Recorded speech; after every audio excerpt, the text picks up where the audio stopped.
માં નર્મદાની પરિક્રમા યાત્રા હવે કુંભ જેવી બની છે અને નર્મદા પરિક્રમાનું મહત્વ દિવસે દિવસે વધી રહ્યું છે. ત્યારે પ્રતિવર્ષ તેના શ્રદ્ધાળુમાં વધારો થઈ રહ્યો છે. પગપાળા નર્મદા પરિક્રમા કઠિન છે. માર્ગ પણ કઠિન અને જંગલમાંથી પણ પસાર થવું પડે છે. પણ માં નર્મદાનું સ્મરણ કરતા તમામ કઠિનાઈ દૂર થાય છે. ખાસ કરીને યુવાનો અને વૃદ્ધો તથા વૃદ્ધ મહિલાઓ પગપાળા નર્મદા પરિક્રમા કરતા હોય છે.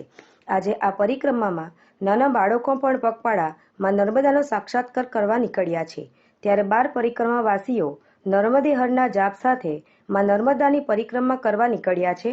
મધ્યપ્રદેશના ઇમલિયા ગામની ધોરણ 6માં અભ્યાસ કરતી 12 વર્ષીય માનવી લોઢીએ પોતાની દાદી સાથે નર્મદા પરિક્રમામાં જવાની ઈચ્છા વ્યક્ત કરી હતી અને દાદીએ શાળામાંથી રજા લેવાની વાત કરતા માનવી લોઢીએ શાળામાં તેના શિક્ષકને વાત કરતા શિક્ષકે તેની માં નર્મદાની પરિક્રમા કરવા માટે રજા આપી હતી. શાળામાંથી રજા મેળવી 25 દિવસ પૂર્વે પગપાળા અમરકંટકથી નર્મદા પરિક્રમા શરૂ કરી હતી અને તેઓની સાથે મધ્યપ્રદેશના પ્રીતનગરનો ધોરણ 1માં અભ્યાસ કરતો 6 વર્ષીય નયન વર્માએ પણ દાદા દાદી સાથે પરિક્રમા કરવાનો નિર્ધાર વ્યક્ત કરી આ વાત દાદા દાદીને જણાવતા તેઓ પણ નવાઈ પામ્યા હતા અને 6 વર્ષનું બાળક પગપાળા કઠિન પરિક્રમા કેવી રીતે કરી શકશે? જોકે નયનની માં નર્મદાજીની ભક્તિ આગળ નમીને તેને સ્કૂલમાંથી રજાની મંજૂરી મેળવવાનું જણાવતા તેણે શાળામાં પોતાના શિક્ષકને નર્મદા પરિક્રમામાં જવાનું જણાવતા તેના શિક્ષક પણ આશ્ચર્યમાં પડી ગયા હતા. જોકે પરિક્રમા કરવાનો નિર્ધાર વ્યક્ત કરી ચૂકેલા નયનને રજા આપી હતી અને આ બાળ પરિક્રમાવાસી નયન પોતાના દાદા દાદી સાથે પગપાળા માં નર્મદાની પરિક્રમા કરવા નીકળ્યો છે. ત્યારે આજે બાળકી માનવી લોધી તેની દાદી સાથે તેમજ 6 વર્ષીય નયન વર્મા તેના દાદા દાદી સાથે અંકલેશ્વર શહેરમાં પ્રવેશ કર્યો હતો.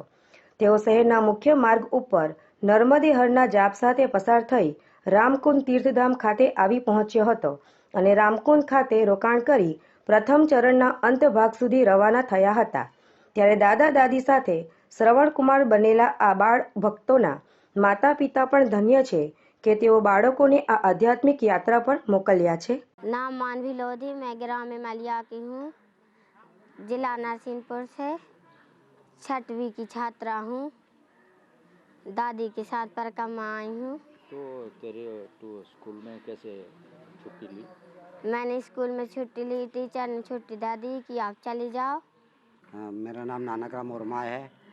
हम दोनों पति पत्नी परिक्रमा के लिए निकले तो हमारा पोता है 6 साल का, उसने बोला कि मैं भी परिक्रमा चलूँगा। हमने कहा भैया तुम्हारी टीचर तुमको कैसी छुट्टी देगी? बोले मैं टीचर से छुट्टी ले आऊँगा। टीचर ने उसको उसकी भक्ति देख के टीचर ने उसको मतलब बोल दिया कि हाँ जा। हमने कहा कि बेटा इतना ठंड वाल गिर रहा है, कैसा अब तू जलेगा, क्या करेगा? वो बोले कि नहीं मैं तो मैया की परिक्रमा चलूँगा। तो हमने कहा कि भाई ठीक है चलो।